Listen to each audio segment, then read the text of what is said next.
semuanya, pada topik kali ini kita akan membahas tentang investment and fair value accounting.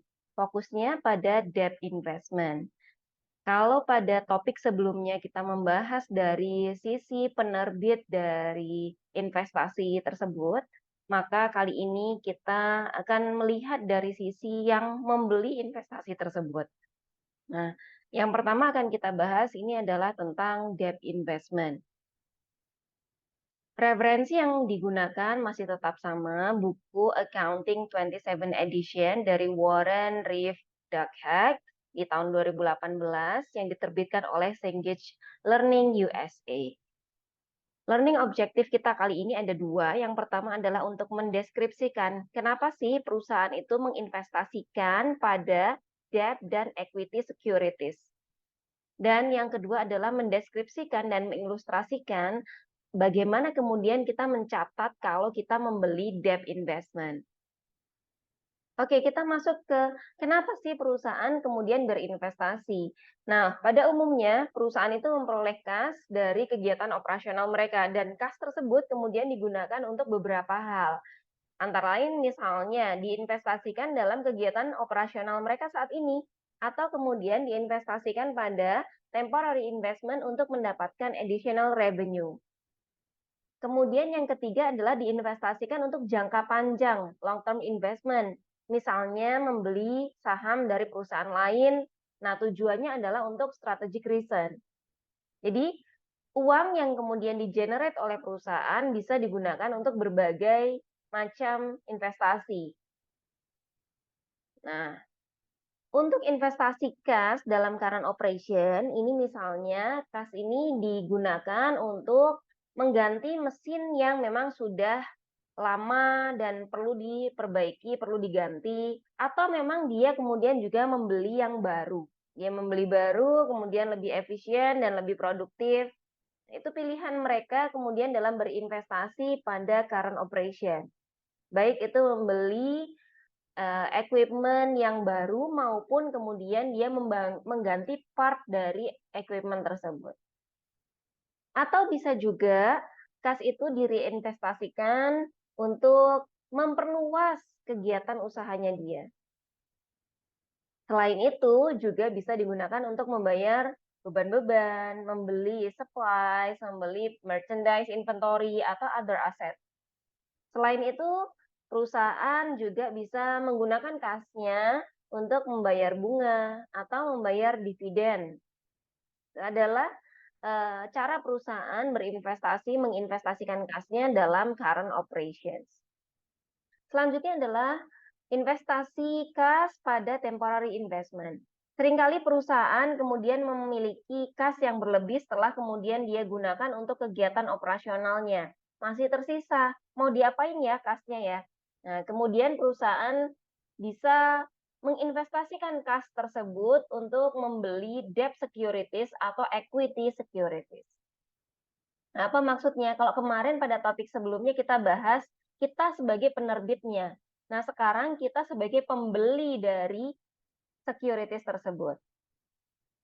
Debt securities contohnya ada bonds payable, kemudian kita beli. Jadi ada perusahaan menerbitkan bonds payable, kemudian kita beli bonds payable tersebut. Maka itu adalah debt securities. Ada juga equity securities, jadi ada perusahaan menerbitkan saham, kemudian kita membeli saham tersebut. Nah, tujuan utama dari investasi ini adalah untuk mendapatkan interest revenue atau pendapatan bunga. Itu untuk bonds payable atau debt securities. Kalau kita membeli equity securities, maka tujuan utama kita adalah untuk menerima dividennya. Atau misalnya kita jual belikan debt atau equity securities ini, kemudian kita memperoleh selisih harga atas penjualan sekuritas tersebut. Investasi dalam debt securities atau equity securities ini kita sebutnya akunnya adalah investment dan kita akan melaporkannya dalam current asset section di balance sheet. Investasi perusahaan dalam bentuk certificate of deposit dan other securities yang umumnya tidak kemudian berubah-ubah nilainya, maka kita akan masukkan dia ke dalam cash and cash equivalent. Nah, biasanya untuk investasi yang bersifat seperti itu, memang tujuannya adalah untuk mendapatkan pendapatan bunga, untuk memperoleh pendapatan bunga. Berikutnya adalah investing cash in long term investment. Untuk long term investment ini biasanya tujuannya adalah untuk strategik. Biasanya kita membeli saham dari perusahaan lain, contohnya adalah perusahaan dari misalnya distribusi, perusahaan distribusi kita beli sahamnya sehingga hubungannya menjadi lebih baik, atau perusahaan dari supplier kita beli sahamnya agar hubungannya lebih baik. Tujuannya adalah untuk meredaksi atau mengurangi biaya-biaya yang mungkin perlu kita keluarkan sebelumnya. Atau misalnya untuk mengganti manajemennya, untuk ekspansi, atau untuk integrasi dari perusahaan dari hulu ke hilirnya. Nah, kita masuk ke learning objective kedua, yaitu accounting for debt investment. Bagaimana kemudian pada saat kita membeli debt investment, kita mencatat debt investment tersebut. Contoh dari debt securities itu adalah notes dan bonds yang kita sudah pernah bahas sebelumnya. Nah, biasanya kalau perusahaan memiliki akses cash, maka dia akan membeli bonds sebagai investasi dan tujuannya adalah untuk memperoleh pendapatan bunga. Nah, untuk akuntansinya sendiri ini akan meliputi bagaimana kemudian pada saat kita membeli bonds tersebut, bagaimana kemudian pada saat kita menerima pendapatan bunganya, dan bagaimana kemudian pada saat kita menjual bonds tersebut. Nah, bagaimana kemudian akuntansi pada saat kita membeli bonds dan interest revenue-nya? Nah, pada saat kita membeli bonds, maka kita akan mencatat investment tersebut senilai purchase price dari bonds tersebut, termasuk dengan kalau misalnya ada brokerage commission. Nah, kita tambahkan itu sebagai perolehan dari investmentnya. Nanti kita akan membuat jurnalnya investment to cash.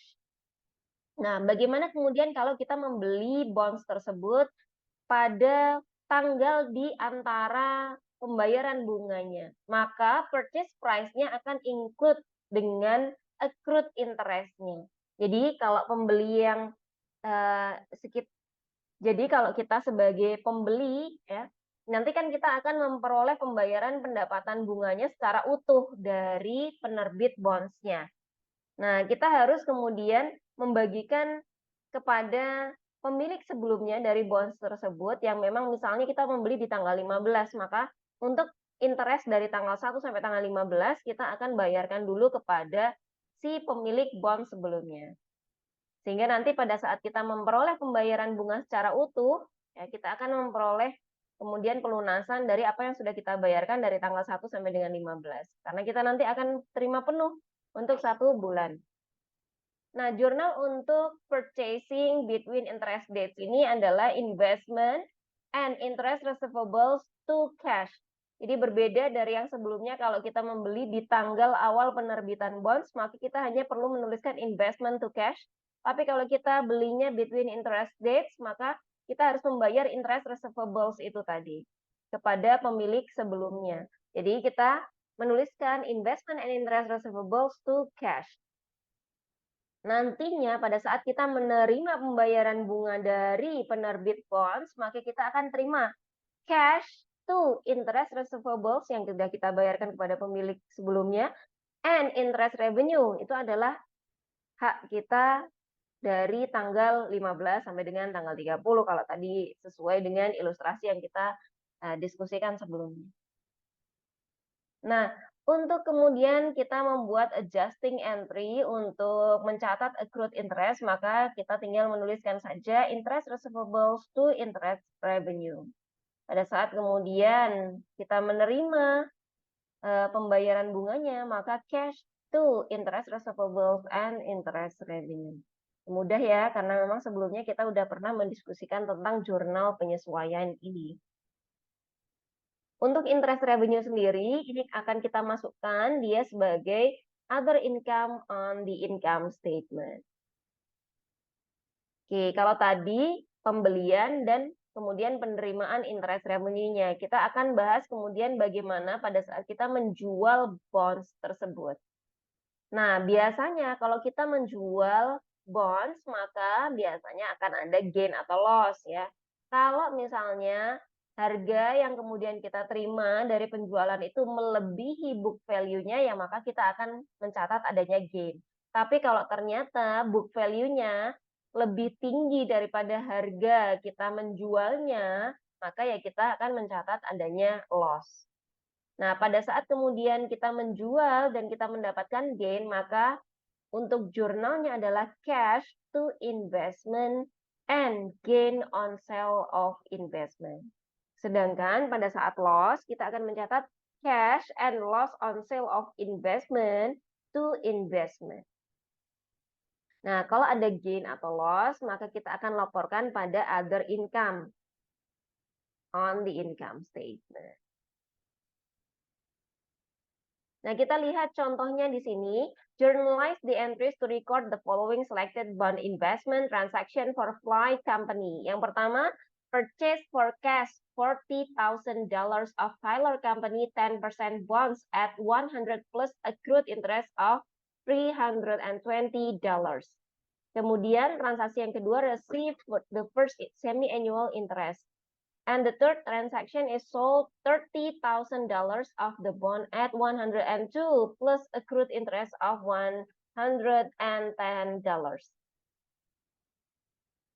Maka untuk yang pertama, pada saat kemudian kita membeli investasi tersebut, kita akan membuat jurnalnya investment and interest receivables to cash. Kalau kita lihat tadi kita purchase for cash senilai $40.000 kan, dan di situ ternyata ada accrued interest 320. Ini kita purchase between interest date ya. Maka jurnalnya kan tadi bukan hanya investment to cash, tapi investment and interest receivables to cash. Kita tinggal masukkan saja. Nah, pada saat kemudian kita menerima pembayarannya, semi-annual interest, maka kita akan tuliskan cash to interest receivables and interest revenue senilai 2.000, dapatnya dari 10%, kita kalikan 40.000, dikalikan semi-annual, maka setengah ya, atau 6/12. Nah, dari 2.000 itu tadi, yang boleh kita akui sebagai pendapatan bunga hanya 1.680, karena yang 320 kita sudah bayarkan pada pemegang bond sebelumnya. Untuk transaksi ketiga, transaksi pada saat penjualan, maka di sini ada gain, kita akan tuliskan cash to interest revenue and gain on sale on investment, dan juga investmentnya. Kita lihat di sini, ini dibeli pada interest date, between interest date, sehingga ada accrued interest di situ. Oke, itu adalah akuntansi untuk debt investment. Untuk equity investment akan ada pada topik berikutnya. Terima kasih.